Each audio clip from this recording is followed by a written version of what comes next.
This is a reading from the poem of the Man God by Maria Valtorta, Volume 2, Episode 195, from Beeroth to Jerusalem, 20th of June, 1945. It is raining, and Peter seems to be the opposite of Aeneas, because instead of carrying his father, he has little Jabez on his shoulders, completely covered by Peter's large mantle. The boy's little head emerges above the gray-haired head of Peter, who, with the boy's arms round his neck, dabbles in the puddles, laughing wholeheartedly. "We might have been spared all this," grumbles the Iscariot, who is irritable because of the water pouring from the sky and splashing his clothes with mud. Many things could be spared," replies John of Endor, staring at handsome Judas with his one good eye, which I think can see as well as two. "What do you mean?" "I mean that it is useless to expect the elements to have consideration for us, when we have none for our neighbor, and concerning matters that are by far more important than a few drops of water, or a splash of mud." "That is true, but I like to be tidy and clean when I go to town. I have many friends there, and high up." "Then watch that you do not fall." "Are you teasing me?"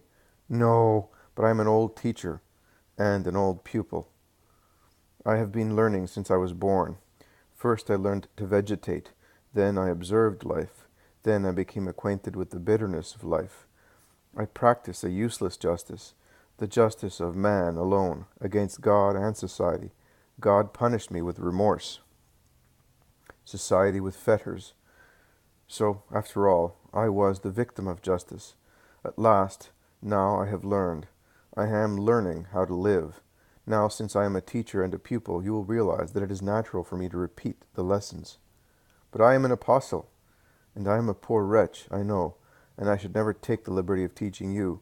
But see, you never know what one may become. I thought I was going to die an honest and respected teacher in Cyprus, and I became a murderer and a convict, serving a life sentence.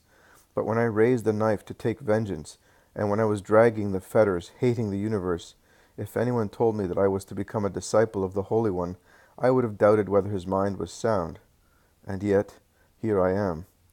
So I may be able to give a good lesson also to you, an apostle, because of my experience, not because of my holiness. I would not dream of it. That Roman was right in calling you Diogenes. Of course, but Diogenes was looking for a man, and could not find one.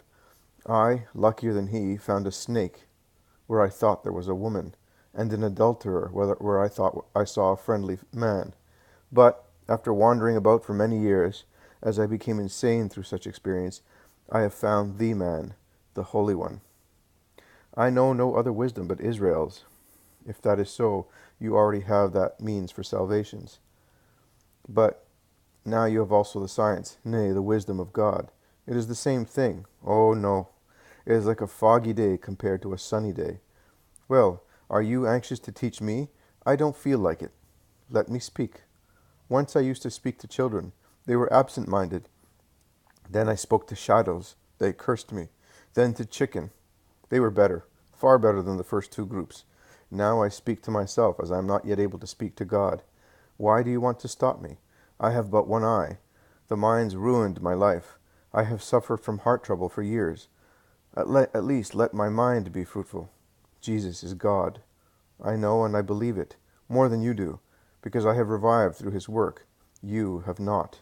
No matter how good he is still God, and I, a poor wretch, dare not treat him with familiarity as you do. My soul speaks to him. My lips dare not. My soul does, and I think that he perceives it, weeping out of gratitude and repentant love. That is true, John. I do perceive your soul. Jesus comes into the conversation of the two. Judas blushes with shame, the man of Endor with joy. I perceive your soul, that is true, and I perceive also the work of your mind. What you said is correct. When you've been formed in me, your experience as a teacher and a diligent pupil will be of great help to you. Speak, do speak, also to yourself.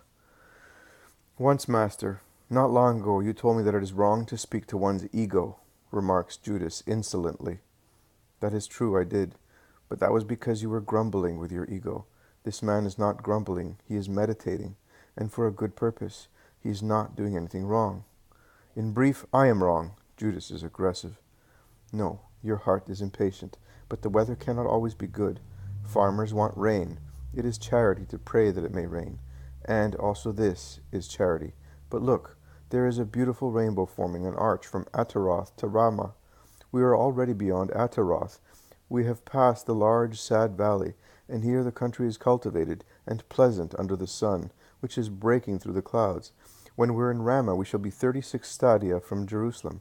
We shall see the holy city again after that hill, which is the place of the horrid, lewd crime committed by the men of Gibeah.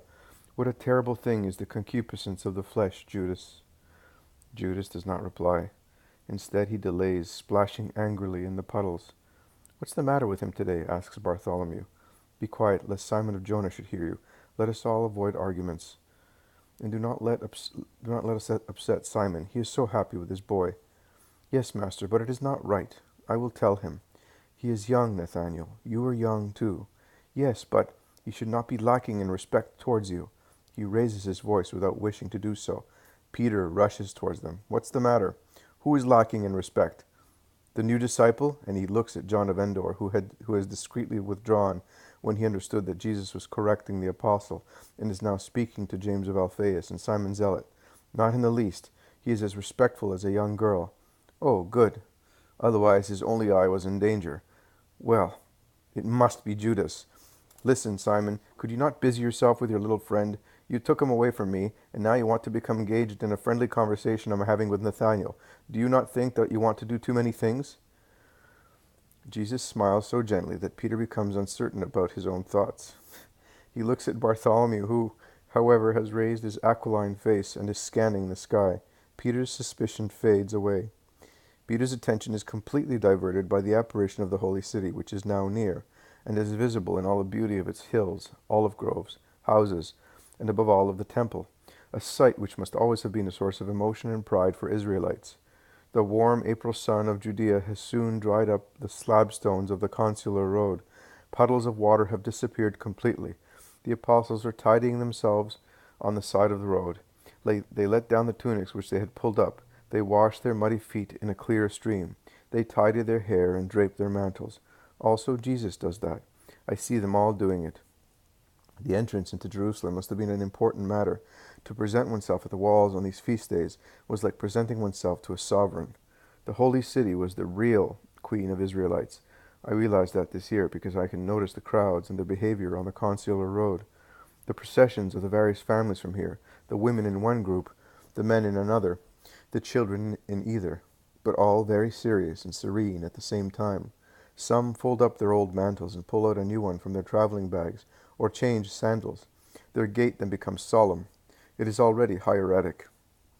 In each group there is a soloist who gives the tone and the hymns, and the glorious old hymns of David are intoned, and people look at one another more lovingly, as if they had been pacified by the sight of the house of the Lord. And they look at the holy house, a huge cube of marble, surmounted by golden domes, placed like a pearl in the center of the imposing enclosure of the temple. The apostolic procession is formed as follows. Jesus and Peter in front, with the boy between them.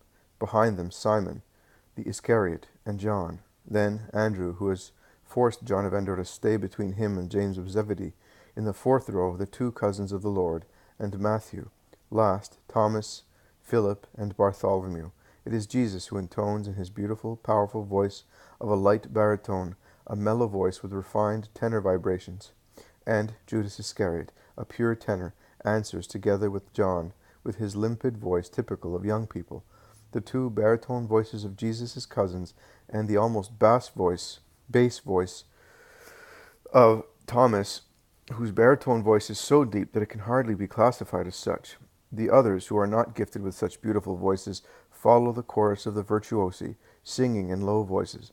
The psalms are known ones, called gradual psalms. Little Jabez, the voice of an angel among the strong voices of men, sings very well, probably because he knows Psalm 121 better than the others.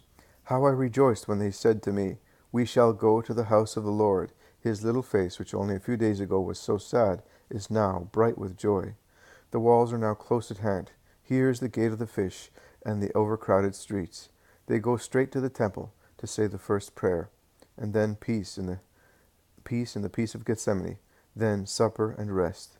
The journey towards Jerusalem is over.